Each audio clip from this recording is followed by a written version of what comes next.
Today, I'm going to go over a lead sheet checklist with you.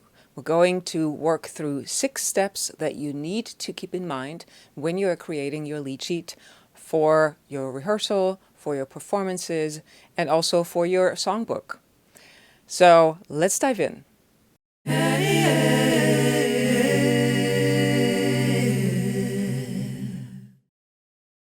Hello there, Elizabeth Loninger here for Vocal Musician.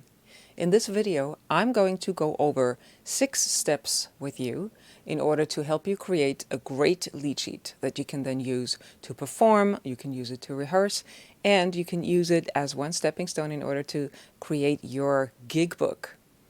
What's a gig book? Well, a gig book is something like this. That's mine.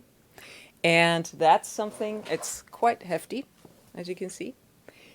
And it contains a bunch of lead sheets that I can pull out when I'm getting called for a gig at a wedding, at a bar, at a restaurant, anything where I have to show up. They call me the night before, I show up, and I have my lead sheets with me.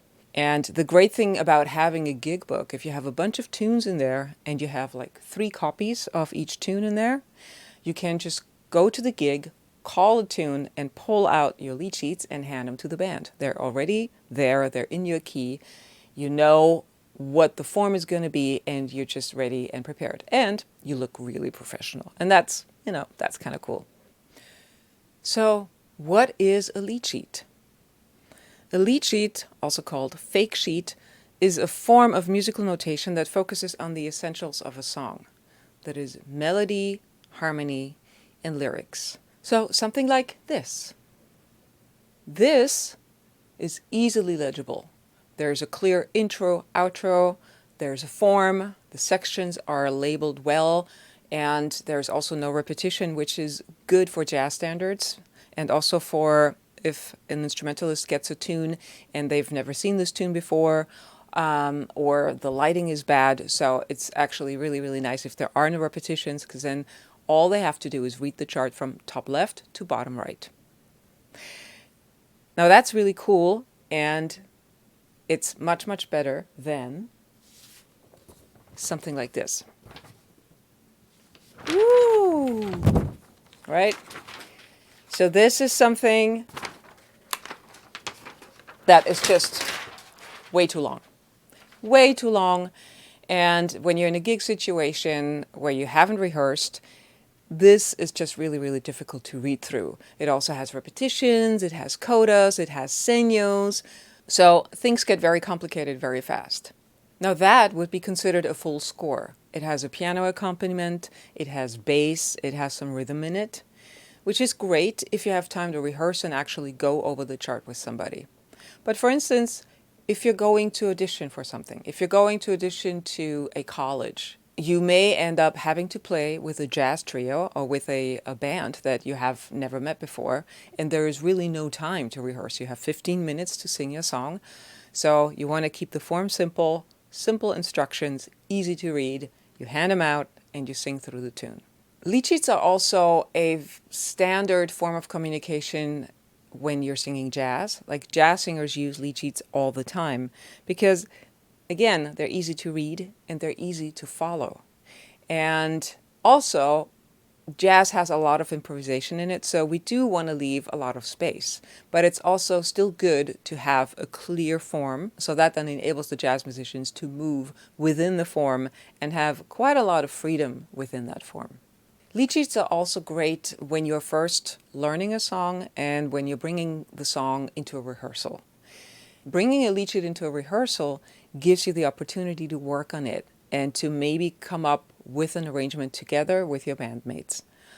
And sometimes the songs, also pop songs, can be quite simple and you don't need to have a full score. Like if you have an idea of, okay, this is the kind of groove that I want and this is the form that I want, then you don't necessarily have to write out a full chart or a full score as we just saw. So keep it simple and keep it tight so that everybody is literally on the same page. All right, so now let's go over our lead sheet checklist. The 6 steps to create a great lead sheet. Number 1, use 10 staff paper. This is a great idea, especially when you're writing a lead sheet for a jazz standard. Why? because most jazz standards are 32 bars long. And when you're having 10 lines, 10 staffs, you can grab the first line and that will be possibly an intro, and the last line will possibly be an outro, which means then you have 8 lines or 8 staffs left. Then, if you consider that you want to put 4 bars in each line, you have 4 times 8, that's 32, and it's the perfect format to create a lead sheet for a jazz standard. Number 2. This is again mostly geared towards writing a jazz standard lead sheet, but to some extent I think it's also true for pop songs. Write the song without repeats.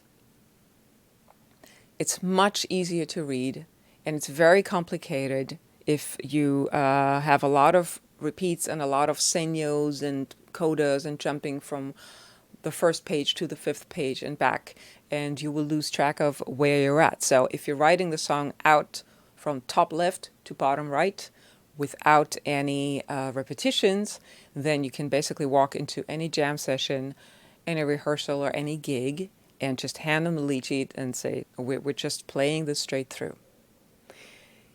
So, and that brings us back to number 3, and we've already talked about that a little bit.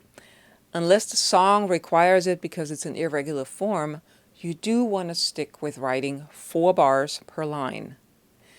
Sometimes when there's too many notes or too many words, you can split up the bars and just put 2 bars per line. Then you're probably going to need an extra page, but that's okay as long as it supports the legibility of the lead sheet. Tip number 4. Here are the different parts of a lead sheet. So a lead sheet has to contain the melody in your key, the lyrics, the chord changes in your key, the key signature, the time signature. Both time and key signature only have to be at the top left on the first line. You don't have to write them in every line. Same is true, by the way, for the treble clef. You really only have to put it in the first line. And then, optionally, as we mentioned before, you can have an intro and an outro. And so when you're writing a jazz standard and you have that first line open, if it's a swing tune, the classic intro for a swing tune, for instance, would be you grab the last 4 bars of the tune and write them in at the very beginning, and boom, you have an intro. And then for the outro, in the course on lead sheet writing, I'm demonstrating how to write a tag. And so if you want to know more about that, head on over to vocalmusician.org and get the lead sheet writing course. Number 5, mark your sections. When you're writing a jazz standard lead sheet, we're using just letters. We're using A, B, C, D, something like that. And for instance, with this lead sheet, because of the song form, we're using A, A, B, A, right? There are other song forms, for instance, where you're repeating 16 bars twice, then you would probably only go A and B, or you could go A, B, C, D. The important thing here is that the sections are marked clearly. And this is particularly important if you're handing this tune to somebody who you've never played with or who doesn't know the tune, because in case they do get lost, you can just say B or whatever the letter is, and that's where we are, and we all find each other again. An important thing to consider with sections is you really want to make sure to put the sections at the left side margin of the page. I've seen this very often with my students that are not very experienced with lead sheet writing, that suddenly there will be a section starting in the middle of a line. That's confusing and it's very hard to read, so it's much neater and clearer if you put the section naming and the lettering to the left side margin. By the way, this is also true for pop songs or any songs. Like you could name a section a verse, and then it could be chorus, and it could be verse, pre-chorus, chorus, bridge, and then some more chorus. So all of that should be on the left side margin. And here comes tip number 6, pro tip. Once you have created your lead sheet, please, if the lead sheet is longer than 1 page, please tape the pages together.